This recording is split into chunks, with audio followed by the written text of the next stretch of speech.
स्वामी विवेकानंद ने धर्म की श्रेष्ठता को स्थापित करते हुए युवा पीढ़ी को वेदांत का उपदेश देकर धर्म की महत्ता से परिचित कराया। उन्होंने जिस धर्म की व्याख्या की वो वास्तव में सत्य की नैसर्गिक की व्याख्या ही है।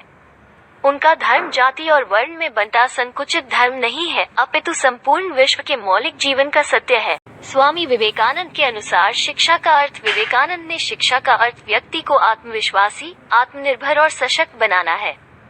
इसी उद्देश्य के प्रति के लिए वे सदैव इस बात पर बल देते थे कि हमें धर्म और वास्तविक मर्यादा स्थापित करने वाली तथा सर्वांग विकसित चरित्र के नागरिक निर्माण करने में समर्थ शिक्षा की आवश्यकता है।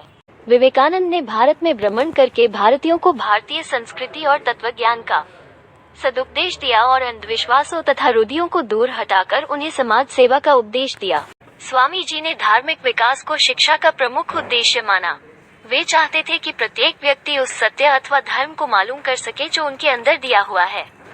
उसके लिए उन्होंने मन तथा हृदय के प्रशिक्षण पर बल दिया और बताया कि शिक्षा ऐसी होनी चाहिए जिसे प्राप्त करके बालक अपने जीवन को पवित्र बना सके। मुझे गर्व है कि मैं उस धर्म से हूँ जिसने दुनिया को सहिष्णुता और सार्वभौमिक स्वीकृति का पाठ पढ़ाया है। हम सिर्फ सार्वभौमिक सहिष्णुता पर ही विश्वास नहीं करते बल्कि हम सभी धर्मों को सच के रूप में स्वीकार करते हैं।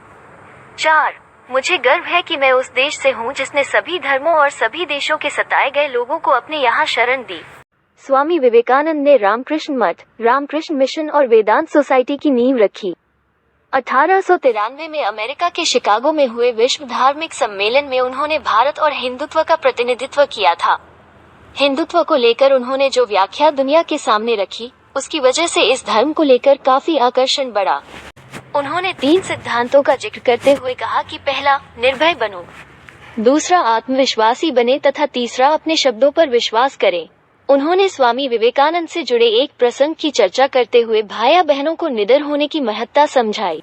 स्वामी विवेकानंद का जन्म 12 जनवरी सन 1863 विद्वानों के अनुसार मकर संक्रांति संवत 1920 को कलकत्ता में एक कुलीन कायस्थ परिवार में हुआ था। उनके बचपन का घर का नाम वीरेश्वर रखा गया, किंतु उनका औपचारिक नाम नरेंद्रनाथ दत्त था। पिता विश्वनाथ दत्त कलकत्ता हाईकोर्ट के एक प्रसिद्ध वकील थे। स्वामी विवेकानंद के गुरु श्री रामकृष्ण परमहंस थे। श्री रामकृष्ण परमहंस कोलकाता के दक्षिणेश्वर में स्थित काली मंदिर के पुजारी थे। स्वामी विवेकानंद का व्यक्तित्व जितना अद्भुत और क्रांतिकारी था, उससे भी अधिक विलक्षण उनके गुरु श्री रामकृष्ण परमहंस थे। उनका दृष्टिकोण विशुद्ध वैज्ञानिक था। जो बात उनकी बुद्धि और हृदय को प्रभावित नहीं करती थी, उसे वे स्वीकार करने को तैयार नहीं थे। उन्होंने अपनी यह मान्यता प्रकट की कि धर्म का लक्ष्य आत्मा की प्राप्ति करना है। स्वामी विवेकानंद के प्रभावशाली ढंग से यह विचार पुनः प्रतिष्ठित किया कि आत्मा अनंत है, उनका कोई छोर नहीं है। कैसे स्वामी विवेकानंद ने 700 पेज की किताब 1 घंटे में पढ़ ली थी। Power of mind of Swami Vivekananda. हमारा दिमाग उतना ज्यादा जटिल नहीं है जितना आप सोचते हैं, बल्कि उससे ज्यादा जटिल है। हमारे भौतिक शरीर में ये छोटा सा दिमाग अनगिनत संभावनाएं रखता है, लेकिन अफसोस ये है कि हम उसकी शक्ति के बारे में नहीं जानते। ये दिमाग चीजों। स्वामी विवेकानंद की महासमाधि। स्वामी विवेकानंद ने महज 39 साल की उम्र में महासमाधि ले ली थी। उन्होंने ये पहले ही कह दिया था कि वे 40 वर्ष से ज्यादा नहीं जिएंगे।